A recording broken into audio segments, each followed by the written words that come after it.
Je ne les considère pas comme des Guatémaltèques, des Mexicains, des migrants. Ce sont mes frères.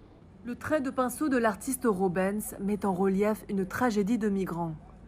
Il peint à l'endroit même où un camion a été abandonné sur un chemin de terre isolé, au sud-ouest de San Antonio, au Texas. Des dizaines de personnes sont mortes à l'intérieur. Selon les experts, les températures ont pu grimper jusqu'à 65 degrés Celsius. Vous pouvez voir l'atrocité de la tragédie ici. Des bras, des mains et des doigts se tendent. On dirait une sorte d'aide, une sorte de sauveur.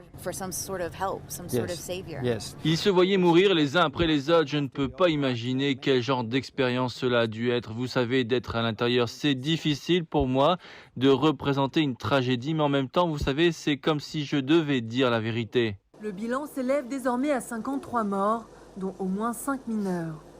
Des officiels disent qu'il s'agit de l'incident de contrebande de camions le plus meurtrier de l'histoire moderne des États-Unis. Un mémorial grandissant sur le site de la tragédie, la colère monte sur la façon dont les migrants sont traités à la fois aux États-Unis et au sud de la frontière. Je suis tellement en colère parce que quelque chose peut être fait et il y a suffisamment de temps pour empêcher le prochain migrant de mourir. Mais il semble que depuis plus de 100 ans, il n'y ait aucun intérêt à faire cela. Pourquoi? Parce que ceux qui prennent les décisions ne connaîtront jamais cela. Je dis à mon peuple, à mes amis, n'allez pas en Amérique du Nord parce que c'est difficile, ce n'est pas facile dans ce pays. Parmi les victimes figurent 7 Guatémaltèques. Le ministre des Affaires étrangères du pays est venu déposer une gerbe et offrir une prière. Il craint que la guerre en Ukraine, la hausse des prix de l'alimentation et de l'énergie et le changement climatique éloignent encore plus de personnes de leur pays d'origine, les obligeant à faire des efforts extrêmes pour échapper à la pauvreté. Le monde se trouve actuellement dans une terrible situation. Nous devons réadapter les plans que nous avions avant la Covid pour parvenir à un nouveau plan sur lequel nous pouvons travailler ensemble pour prévenir ces problèmes. 4 personnes ont maintenant été arrêtées dans le cadre de l'affaire, dont le chauffeur du camion. S'il est reconnu coupable, il pourrait encourir la peine de mort.